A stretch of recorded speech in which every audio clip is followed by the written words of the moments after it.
The Vera Thomas Show. The Vera Thomas Show. Hello, hello, hello. I am excited to be here tonight, and I'm so excited about my guest, Coach Marcus Bentley. Hello, Marcus. How you Oh, doing? I'm outstanding. How are you? I am blessed and highly favored, and Yeah, so blessed to have you here with me tonight. I finally made it. We finally made Yes, we finally made it. And what I want to do, I want to just share a brief, very brief bio, and you're going to tell us your story. But Marcus was born in Canton, Ohio. He graduated from the University of Akron. He now lives in Akron since 1996. He is the founder and CEO of Lava Athletics, which we're going to talk about. And it stands for Learning Abilities for Victory and Achievement. it. The founder and CEO of Road to the Classics Incorporated, and also founder and CEO of EBULY, eFully Yeah. No, evolve. It's unique. Evolved. Yep, Okay. yep, yep. Okay. And EVLV. I love your personal mission statement. He says, it's not the day you were born. It's lives you change because you were born. Yeah. And so that is just absolutely beautiful. And I know we have coach here. You're going to tell us what coach stands for. And also you have a bachelor's in social work and a CPSA, and you got so much going on. Yeah, So yeah, you also, on your email, you have a quote that says the most dangerous phrase in the language is, we've always done it this way. yeah. We've That's always done it this way. yeah, So yeah. it's time to look at things differently. And I'm going to give you the floor and let you share your story and how did you get involved in mental health, and then we're going to talk about all the wonderful things that you're doing. But right now I'm going to give you the floor. Well, I got involved in mental health. It was actually unique. I was working at with the organization called Akron Digital Academy, and my cousin Chantel Lodge brought me in as a teacher assistant. And while I was there, we would go into the community, and we would notice that we called ourselves the Brolease at the time.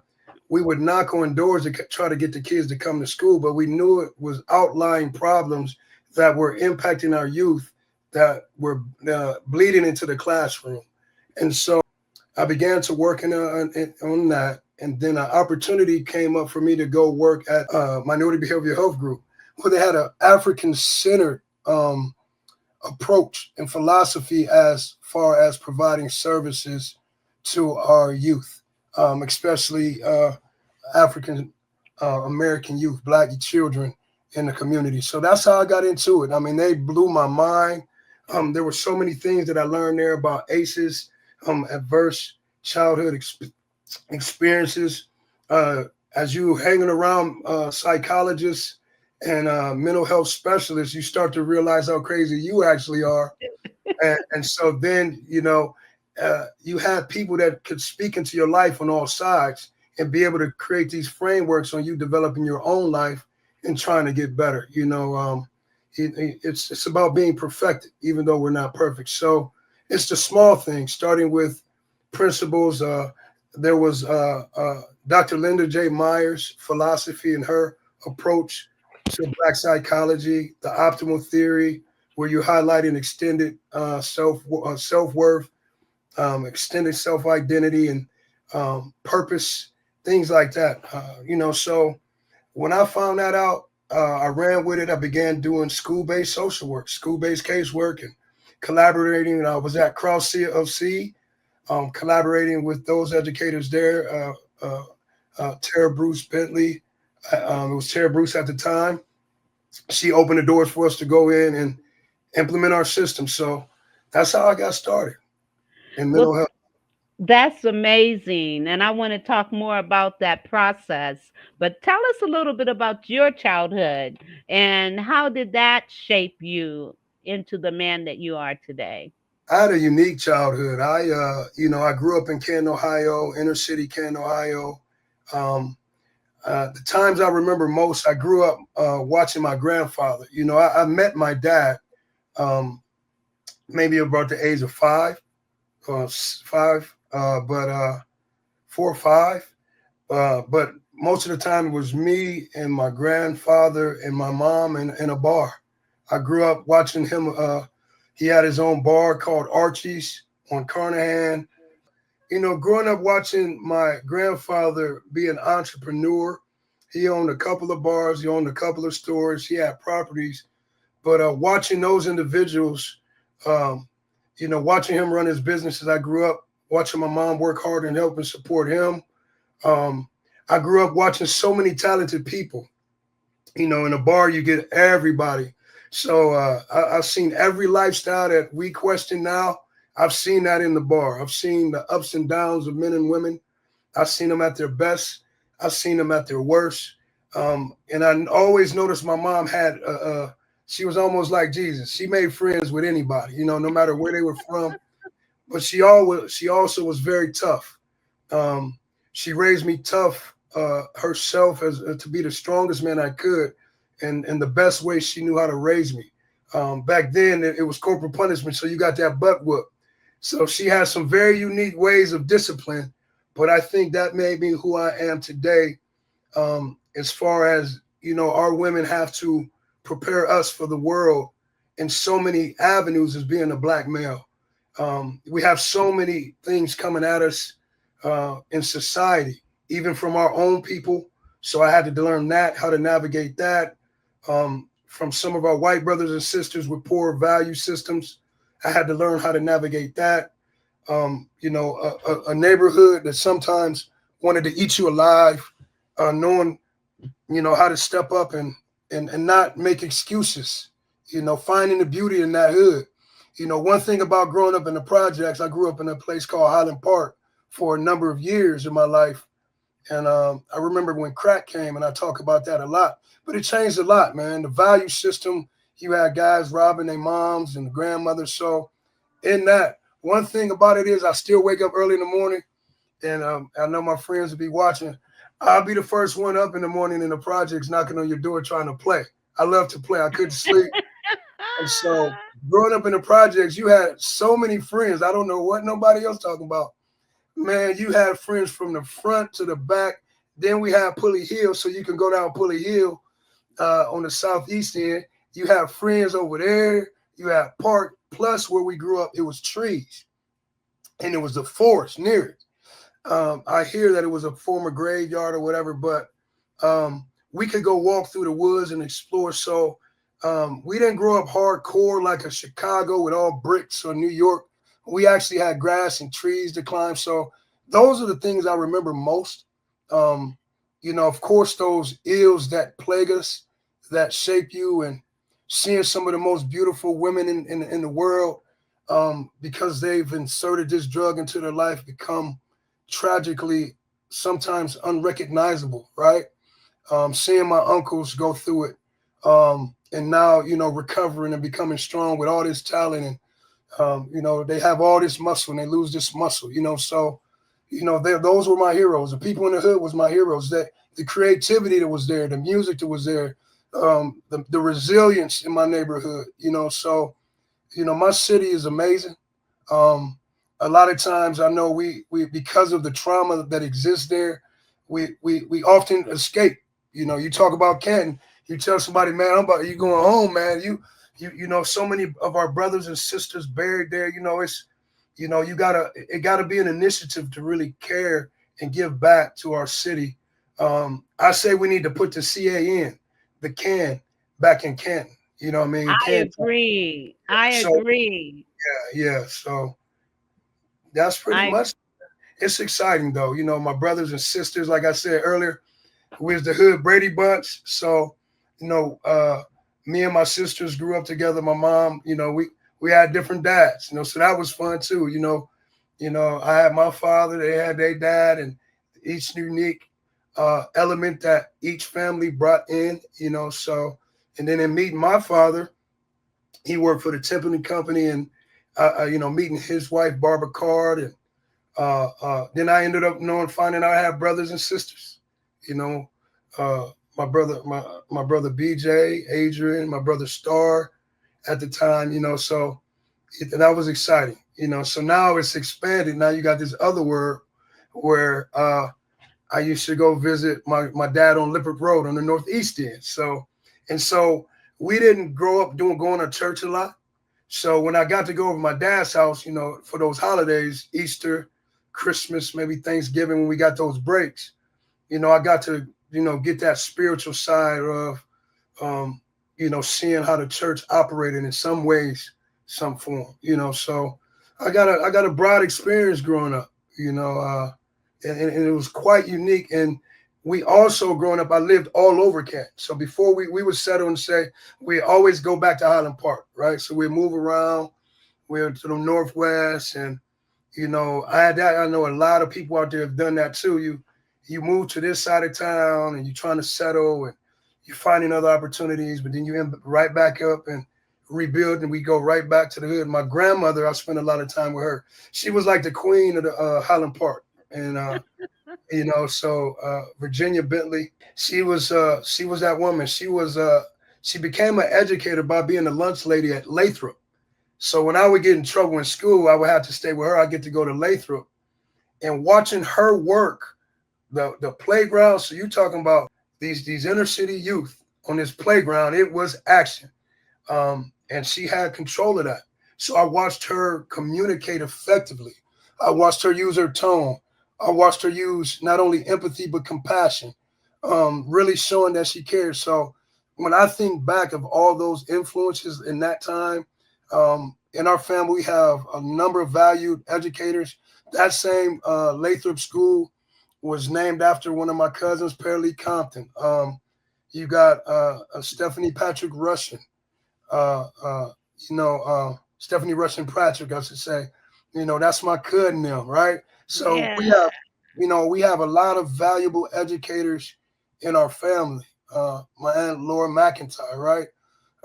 So all these different individuals education wise, but we still have that battle with the hood, right? That so we still got all these educated folk, but some of your cousins and them kind of get, you know, they get wrapped up in the streets, you know, because it's always prevalent. It's always there. Yes. Now, I, one thing I do want to say, because even though you lived in the projects, our projects were nothing like New York or Chicago yeah, or even Los Angeles.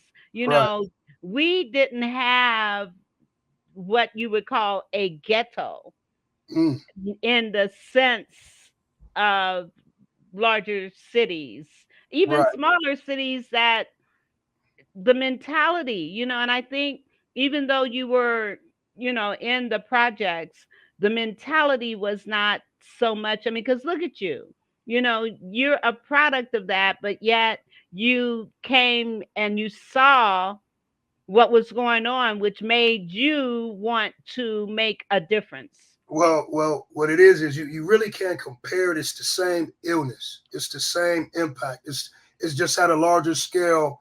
Man, you got to take advantage of your unfair advantage. I had an unfair advantage of we had trees we could explore. I had an unfair advantage of knowing how to read early. I had an unfair advantage of having educators around me, but also educated people around me, but also growing up in a bar with all that wisdom and knowledge, right? But also watching my grandfather. That's unfair to watch my grandfather own a business where some people had never seen their father or grandfathers before. So I wouldn't compare it as a sense of, you know, cracking Cleveland or cracking New York and Chicago is the same impact. Heroin is the same. Yes, I it think is. it's the capacity and the frequency. So even in our small pocket in our district, you talking about growing up in Canton, the amount of crime that takes place in that small pocket per capita per person, you know, you that's at one time we was the most violent small city in the United States, right? Right. You know, Yes. and the sad thing is, when I grew up in Canton, Canton was considered one of the best places to raise a family. Wow. Yes, it Wow. was. See, and so you introduce these products, these devices. You introduce gun violence. You introduce drugs. So then you introduce these things. It's low education and the quality of work. You know, opportunities. If factories leave, or if you don't have a skill, you're gonna have that money, that street money is going. We're gonna use what's in our surroundings to survive. So that's always an option. So always having those guys, thinking me and my Uncle Jeff Bentley was like my first brother. That's my grandmother's youngest son. And so he was my first big brother. Our vacations in the summer, we would go visit Mansfield Penitentiary because unfortunately, if you Google historically, my last name, the Bentleys, and I'm not saying nothing our family don't know. We was some bad. So it was some action, right? And it was so many of us, as far as my elders. My grandfather had 7 kids and his brother had, I think, 7 kids. So it was all these Bentleys everywhere, but all this intelligence and talent, but at times it was high crime. And so my Uncle Archie, he was my prophet, growing up. He was my guru, right? My shaman, right? So we would go visit him on field trips in the summertime. Our vacation was going to Mansfield prison to visit him. We thought that was everything. We'd stop along Wow. the way. My Uncle Jeff said he still has trauma from hearing those bars clanging. I didn't know what was going on. I just got to see my uncle because he looked like a superhero. He had muscles, but he would always drop knowledge. And one of the things when he did get out of prison, the first thing he taught me was positives and negatives. He taught me the difference between what was positive and what was negative. And and then he also taught me the keenness of the Holy Spirit. I didn't understand it then, but to be tuned in to a spiritual life, to be connected to something greater than you, and to have purpose. I learned that from my uncle. Wow. Yeah, he was cold. I seen him fight the police, man. I was like, he got out, man. One time oh my goodness, man, like how they be popping people now. I'm so blessed my uncle's still here, because I've seen him pick up law officers by they belt buckles because not all of them were right, and so they, some of them I remember at the time, it was some shady stuff going on, but uh, just being a kid witnessing that, but. Uh, And seeing all those things, how did it impact you as a child?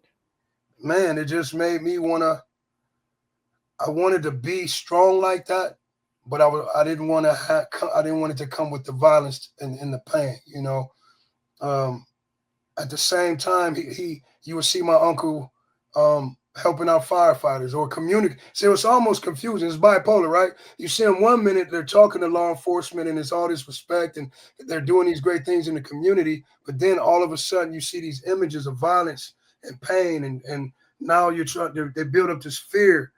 So in that essence, as far as respecting authorities, respecting law enforcement, I don't think we had any problem in that essence until there was where lines were crossed in that essence. But it made me want to be great. It wanted to dream. My uncle was a dreamer.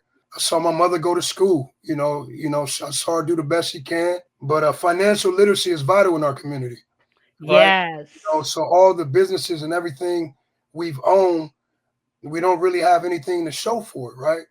So those things, I always wanted to be a millionaire in some form or fashion. I didn't want to be an athlete at all, really. It just got me out the house, right? So sports, I didn't have to babysit, so I played football.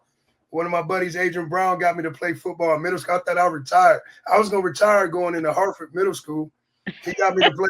He got me to play football again. I didn't want. I wanted to own a business, right? I'm selling clothes out of my garage, stuff like that. So, but all of those things shape you.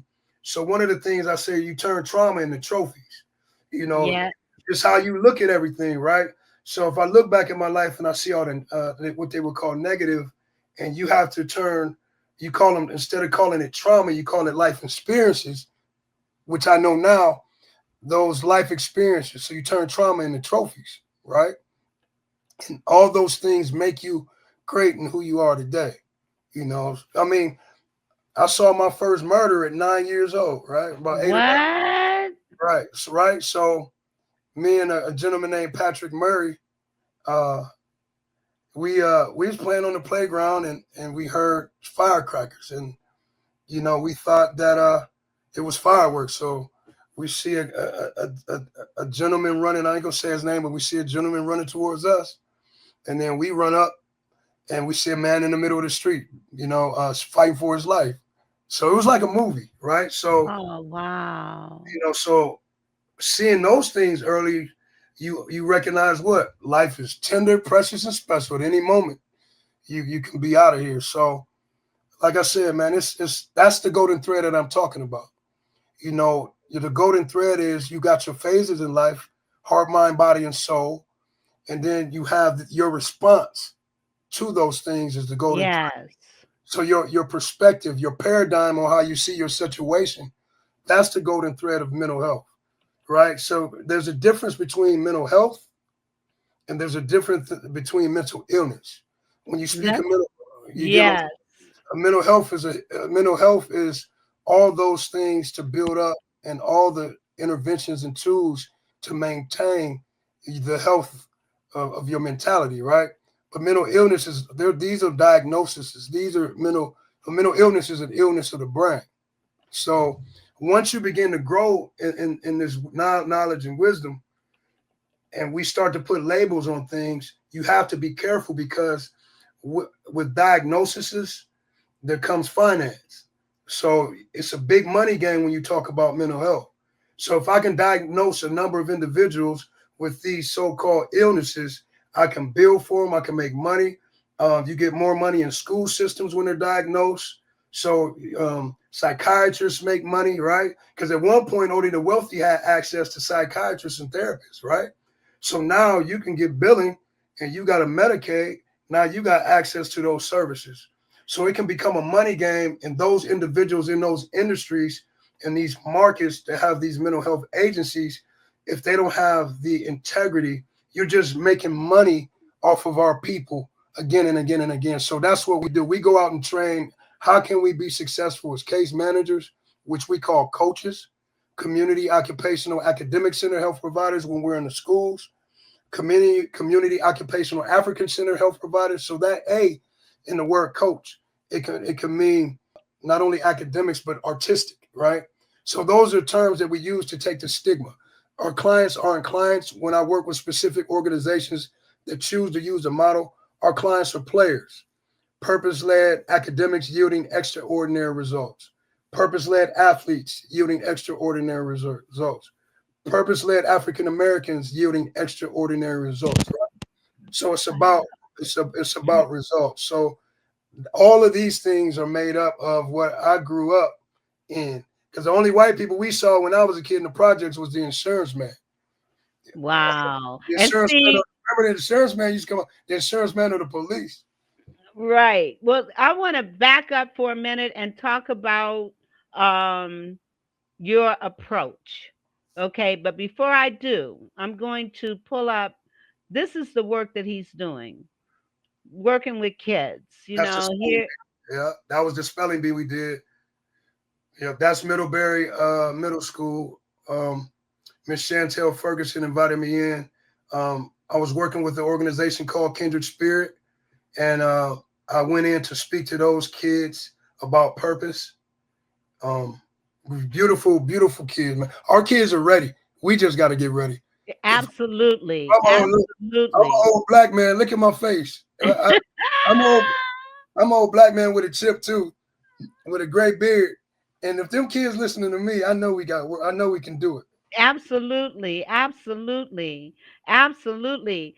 So, can you give me some examples of results that you've gotten with the work that you're doing? So let's go back. Once I got to college, um, uh, uh, once again, I know I put this out there. A woman by the name of Mary Ellis filled out my paperwork for me to go to college. Didn't think I could make it. messed up all these little letters I got to go to college to play sports. And I ended up in college my first year. I had a great time. I partied, I kicked it. And then the summer going into my next year, that was 96. So 96, 97 summer, I found the Lord. And when I came back, I was just brand new. I mean, that brand, spick and span, right? So nobody could believe it changed, right? They're like, wait a minute, this the same dude that was fighting on Yeah. campus all the time, right? So Tell me about your spiritual experience that changed your life. my dude, I was in a club, and my dude Curtis Motley, I was kicking it, and so I was causing mischief. I used to cut hair, right? And when I would cut hair, I would make about $3 a head. So I had like $50. So I had a buddy that had a full grown beard named Jason Beasley. So he could go buy his liquor. So man, I would go get some 151, and we go to these parties, and I'll be wild, I'll be acting a mess. And one day out of nowhere, he didn't drink. So I got this guy, now he drinking. But out of nowhere, we're underage drinking guys out there watching. If you do not underage drink, but out of nowhere he said you need to read the Bible. And I have somewhat of a faith-based background, like I said prior. But when he said that, I was like, man, who is this dude talking to? I got offended. I really did. I was like, man, why is this dude, man? We kicking it. I'm about to try to go. What you talking about? I need to read the Bible, man. So I never forget. My stepmother Barbara gave me a Bible I used to just keep in my car because I used to get pulled over by the police all the time. So I used to have this Bible, like, hey man, I used to tell the police, my buddy would tell you, I'm like, hey man, I got my Bible. That was like my go-to. Drinking and driving as a teenager, but I got this Bible that I never read. So I had it in my dorm room. Just so happened I ended up getting a dorm room. That's a long story. But man, that night I got in that thing and just read a couple of little scripture here and there. I read probably a little piece there. Then my eyes came open. I was afraid to go to sleep because it felt like something was watching me. So now I got this spiritual mind. And so I took that step by step, took me through the summer. Him just saying that one, planting that one seed. And then that summer, I just flipped everything around 100%. I just found that something, that piece that I could plug into that was greater than me. And then I got to campus. And so this is where Lava got started. I got to campus and I started sharing the gospel.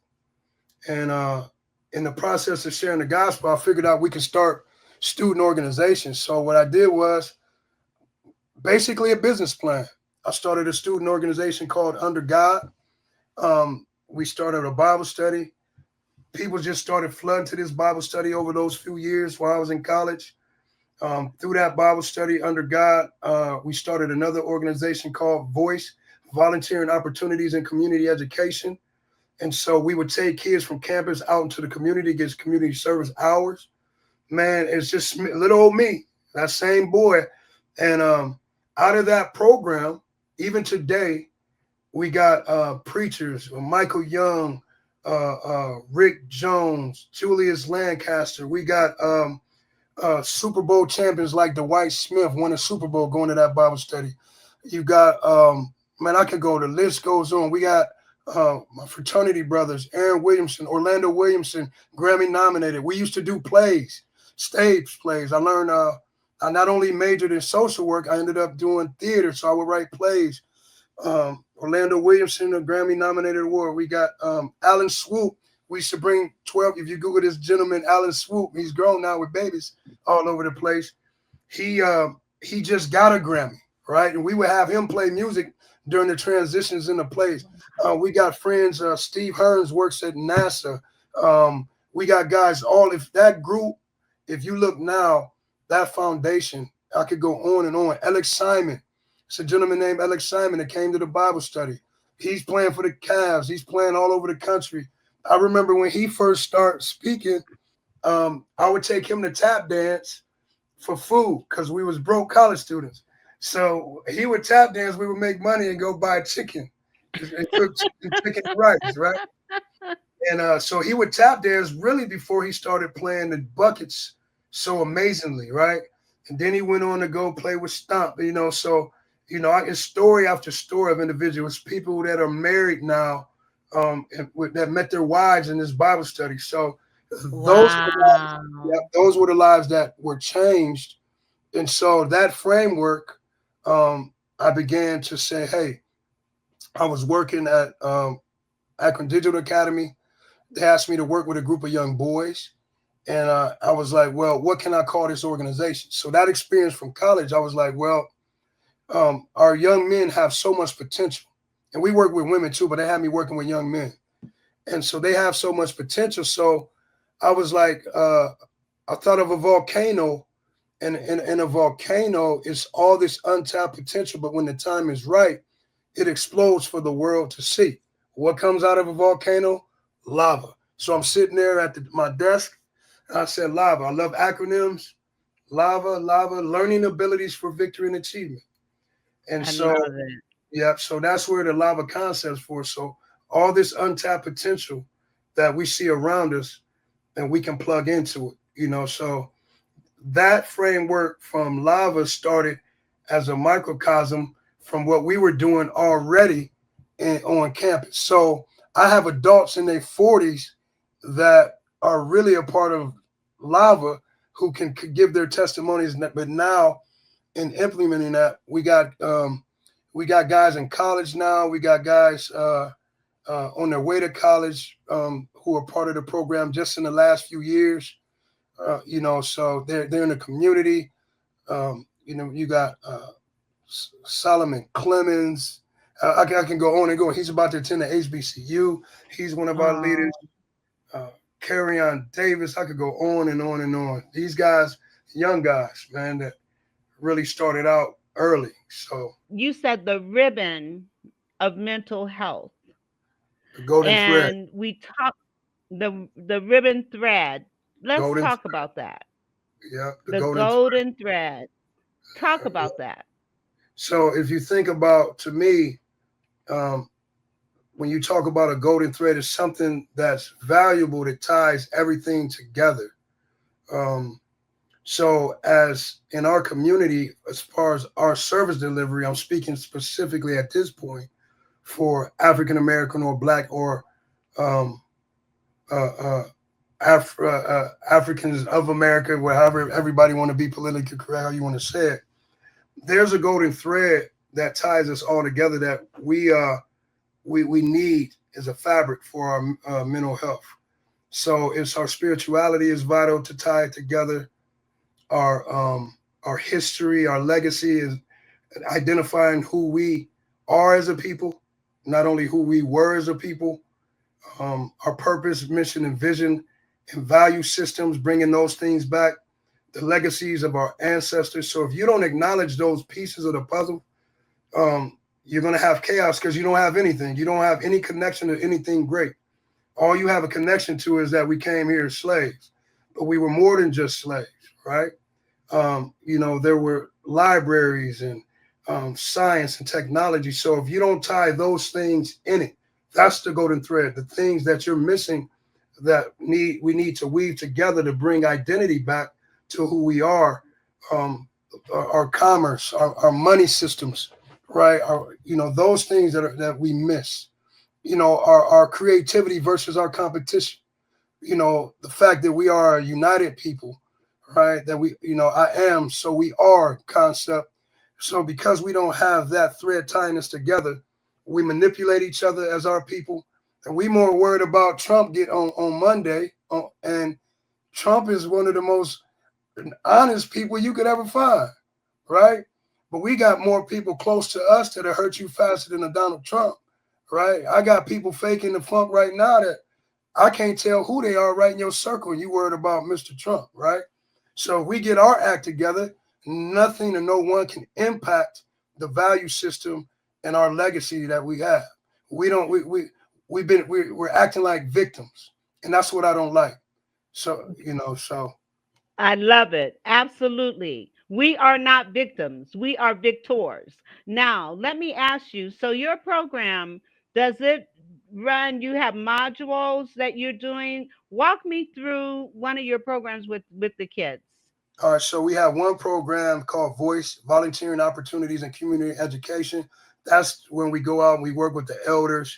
We're developing each program to get to work hand in hand with the youth to show them an example. Not only are you a model, but you're showing them you're working right alongside with them, so they can see you problem solving. You're teaching life lessons. If we're gardening, we're teaching the difference between a weed and a plant. You're showing strength, you're showing integrity. They're learning how to communicate. So that's one thing. Then we're getting them job ready. So most of those guys that with me this summer, I think almost all of them have jobs now, whether it's Walmart or car wash, right? So we want to feed them, then bleed them into the community, I basically. love it. I love it. And what age groups do you work with? All the way, we got kindergartners out there pulling weeds. We can have, it don't matter if you can pull some weeds and throw them in a bag, right? You out there. So it just depends on the parents' ability to confirm the participation. So, Then, yeah. how do you recruit? A lot of word of mouth, but a lot of our students are from schools. I know the Edge Academy is a school that's been a major part. Edge, Acros, and Acros Middle School, Acrotech. Um, they've been a major part. David Susan Dudas, been large supporter of Lava from the beginning. So they allowed us to go into their schools to clean the schools as fundraisers. So, also through mental health agencies like Kindred Spirit, you get Minority Behavioral Health, Reaching Forth, um, United Community Wellness. Some of these organizations are in the schools, so they open those schools up to us. Now you have 100 Black Men, which we're a part of. You got Men of Canton. So all these organizations, you got churches, you got urban also prevention programs like that, who we link up, and then you find out, hey, you got kids, let's team up, let's work together. In Kent, you guys got Walking with a Purpose now. So many organizations. Summit County Community Support, right? So if we build a collaborative network, now you have a coalition. So, Yes. right. So that's what we miss. So our other brothers and sisters, they do a great job. One of our board members, Ryan Burke, and his wife, they just raised some money for an organization. He was telling me how she did it, Nicole, and her passion and her desire and her vision. And these are some of my best white friends in the world, right? See, so you can't get caught up in color, right? Right. You're a child of God. You're a child of God. I don't want no Christians. I need child. It's all kinds of Christians. I want to know if you're a child of God. So Amen. we've been able to team up with some children of God who don't always look like us, who are opening doors for us, that recognize that we're an underserved community, right? We're underserved. We're not disadvantaged at all. We're just underserved. So Yes, I those, love it. yeah, so those are the individuals we link with. Um, yeah, it's exciting, man. It's exciting on all levels. So that's the volunteering. We got sports programming that we do. We got Coach Bridges coaching right now, doing some of our sports programming where we got basketball teaming up with different schools. So we got the sports element as well. We have some trainings that we do as far as teaching about how to go into the schools. It's called the Lava Model, how to work with the educators, teachers, um, the, the parents, all that relationship, that triangle, that web of relationships, school psych, intervention specialists. So how do we collect this data and bring that data to the table to get the most we can to change the kids' lives? Because we want to improve, right? It's about results. So we're not just doing the work; we want to see results. Absolutely. So let me ask you, because 64%, two-thirds of adults who have unresolved issues stems from their childhood. So we've got some parents that are still reeling from their own experiences and traumas. So, how are you addressing that issue as you're working with their children? Well, you got to think you have adult children of unemotionally intelligent and emotionally immature adults, right? So your parents were unemotionally intelligent and emotionally immature. Now you're adult, so now you're an outcome of that. And a lot of our responses are from the way we have to survive and maintain. So for me to say, hey, stop crying, boy, ain't no crying around here. I need you to keep your head up because it's weak. So now you got parents that have tantrums, right? So your first exposure to your emotional climate, your emotional ecosystem is first your mother. Absolutely. So your journey starts inside your mother's womb when you develop. So all that energy around wherever environment you're in is impacting you on the inside. Your next response to trauma is how you've come into the world through childbirth. As you come through the mother's birth canal, that journey through that canal is a violent journey as well. Then you come into this peace for a second, this breath. And then now you start talking about the phases of development. So if I have a particular condition where I'm developing in a situation where everything around me is provided, I have an emotionally mature adult. So when we cry as babies, hey, don't leave that baby laying down. You better not pick that baby up. But can you imagine the other family? Hey, I'm gonna pick that baby up. So he knows when he cries that it's somebody coming, and he's gonna be comforted. To where the other baby is like, I'm gonna sit here and cry. I'll just cry for 2 hours straight, and ain't nobody come. So we have trust issues off top. So all these small components, when you identify that, first is recognizing you messed up. You Yes. gotta we gotta get somewhere and say first we have a lot against us. We have post traumatic slave syndrome, and so Yes. and so Talk those things, about that. Explain to our audience what you mean by that. well, it's a book called Post Traumatic Slave Syndrome, and she laid it out well. And it's all our responses to our environment around us because of post slavery, antebellum slavery. So our responses to authority, our responses to finances, our responses in communication with each other. If you read the controversial Willie Lynch letters, you put light Oh, yes. light skin against dark skin. You The put house, the house slave against the yeah, garden, the field slave. the old, Yes, the old against the young. yes. And then in his statement, he said, if you put these people through this system, this machine, For they at would never, least 400 they would years. never recover. So Right. really identifying, the Bible says, envy not the oppressor. So when we speak of oppressor, we talk about they this, they that. The oppressor is not a person of color. The oppressor is anybody who has the ideology of the machine, the system, what they call the system, right?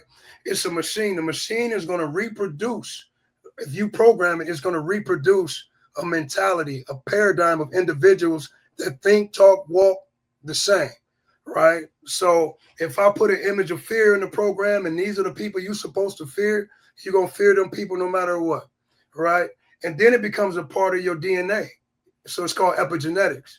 So as you the oppressor, which can be anybody, any color, who takes on that concept of the oppressive mentality, those are the individuals that you need to be aware of. I don't care what color they are. Once again, we're looking for those that are born of the Spirit. We want children of God. So it makes a difference. So that way you can identify who's true. Because Yes, many are called, but few are chosen. yes, So it ain't that hard to find only a few people, right? Because in most organizations, only a few people do the work. So identifying where we've come from, where we are, admitting that, and reinstituting the values that we know from, faith, collective work and responsibility, cooperative economics, all those things really in the Nguza Saba, right? Those principles, whether I don't care if a man made it up or not, that holiday has a series of principles, self-determination, right?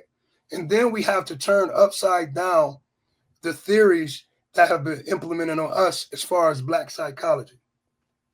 I was actually drawing something up, uh, and I don't know if I still have it, but as you talk about Maslow, so I was sitting here once again reviewing when you talk about Maslow's hierarchy of needs, right? Yes. Yes. And so every social work agency, every mental health agency, every psychiatrist, every if you want or you want to be a doctor or nurse, You you got to know Maslow's theory. so the issue when you're talking about an African centered approach to changing our people and what you're talking about to help change that mentality, what they do is, and it's a European concept, and they start with the physiological food, clothing, water, the stuff, right? Then you want to be safe. Then you want love and belonging. That's what they're selling you. Then it comes self-esteem, and then comes self-actualization, right? When So it should be the other way around. so for our people, we need to start it from the bottom up.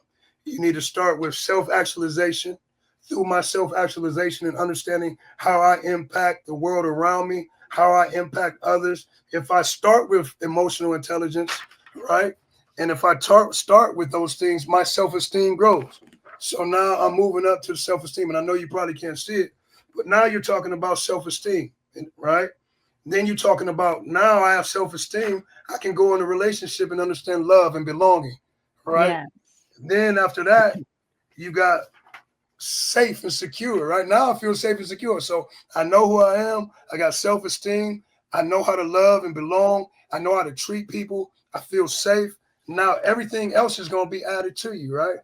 But if you I do it, love that. but if I you love that. but if you do it the opposite way, now you're materialistic.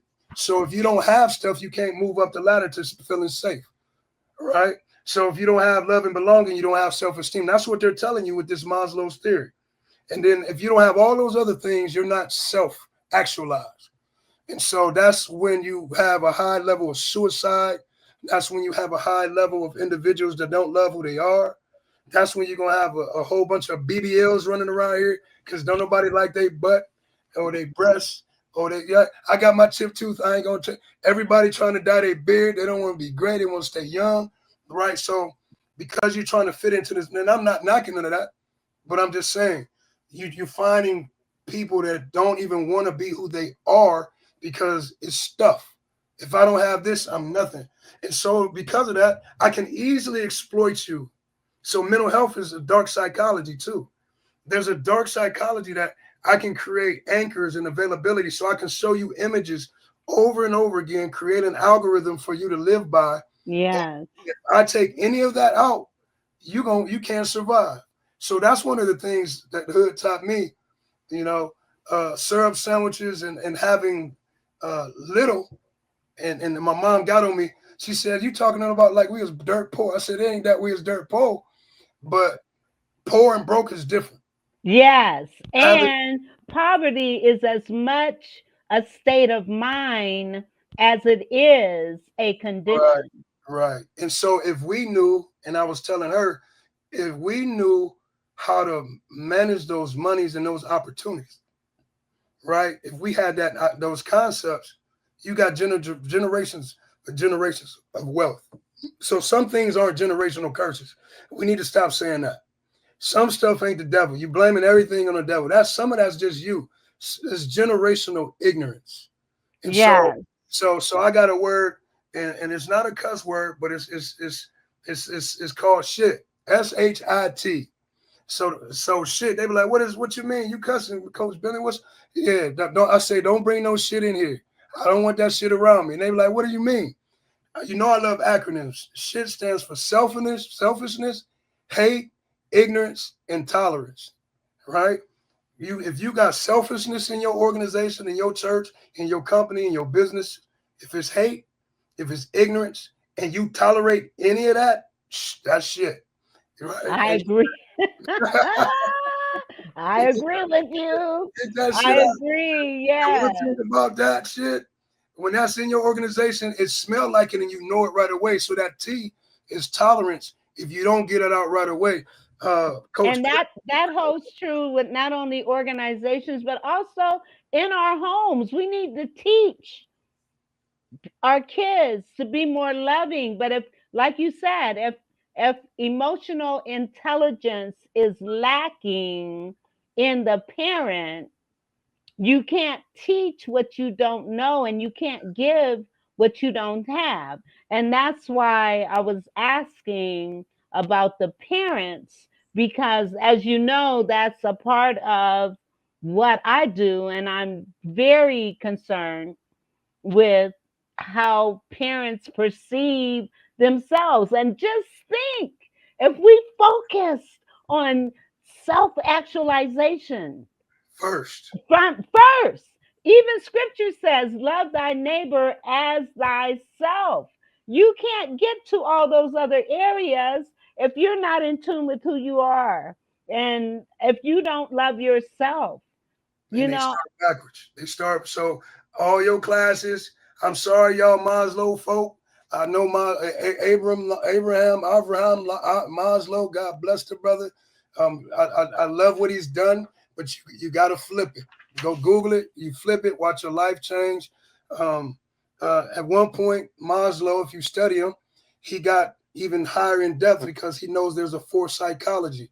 There's a whole transcendent level of focus and meditation to that where you can go to. I'm not even going to get into that, but you need do to you start. teach your kids forms of mindfulness and meditation? Yeah, and my kids, they even go to counselors, so they learn that as well. So counseling shouldn't be shunned. You know, in our community, getting somebody to talk to and sit down and teach some strategy, yes. And then breaking them off a piece of your spirituality, whatever that is, is awesome. See, Coach Clipper told me this the other day. I got a brother named Coach Carlos Clipper. He said, "You don't got to drink the whole ocean to know it's salty." That's true. That's true. Yeah, so that's the organization in a nutshell. I'm just big shout out to all the organization, all the collaborative partners. They're putting in that work out there.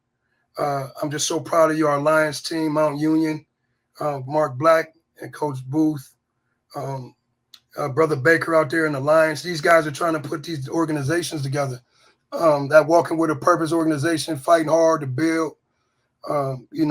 Denzel Williams down at the um, center. Ed Pill. All them, all that team down there. Uh, Hmm. they trying to put these things together and opening the door for us to do programming. I think, you know, once we find more, if I can duplicate myself, you know, that's the mission. Well, then you need to package it as a franchise or something to that effect. Get it in a situation where it can be white labeled and sold to other organizations to do what you do. But it would include a train the trainer certification. You know what I'm saying? I get them right. Hey, we gonna turn the world upside down. It's pretty. Yes. Hey, it's power in your words too. Remember that. How Yes. what we say will manifest. It's just Yes. nothing you can do. So if you thinking it, it's energy going, right? Yes.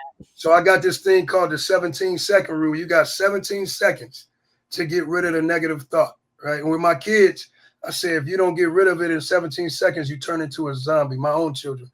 So I was talking to my daughter one day, and I might have not have been saying the nicest things. She said, 17 seconds, Daddy.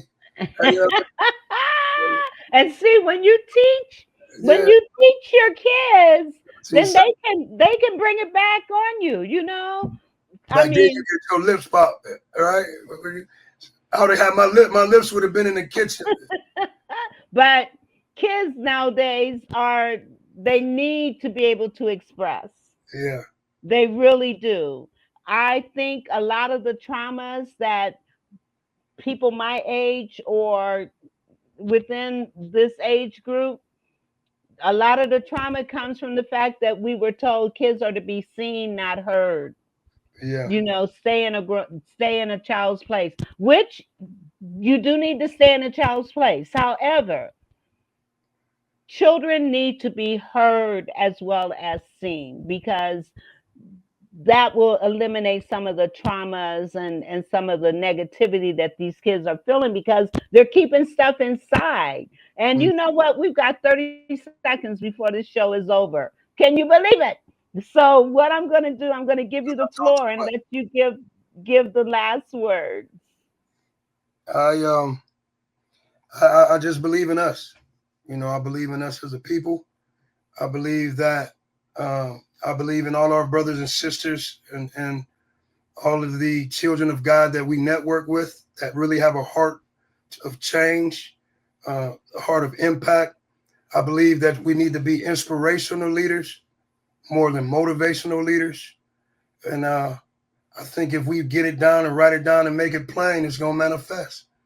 Amen. Amen. Because even, scripture says, write the vision, make it plain. Absolutely. Absolutely. Well, listen, I appreciate you being here. And please like, share, comment, and subscribe to the Vera Thomas Show. Thank you for And we will thank you for being here. You're doing some awesome work, and I'm looking forward to partnering with you as well, because the work is phenomenal. And if we can, it's all about changing lives. It's all about changing lives. So thank you for being here. I will have you back again. You are going to write a book. Yeah, I will. Sure. And we didn't talk about your playwriting, and you're a playwright, a screenwriter. We're gonna have you come back to talk about those things as well. So in the Yeah, big meantime, shout out. Oh, you know what? Real quick, big shout out to Terrence Spivey, the Amen Corner, my mentor, world renowned director. If you go to the Weather Vane Theater and go online, you need to go see James Baldwin's Amen Corner at the Weather Vane Theater. oh, it's playing now. Yeah, y'all got to get there. Oh, wow. Okay, that sounds like something to do. All Yep. right. Well, listen, Love y'all. thank you, love you, and we will talk again soon. We will, and if you would hold on for a minute, I would appreciate it. We will see you all next on Thursday. Yes. Bye bye.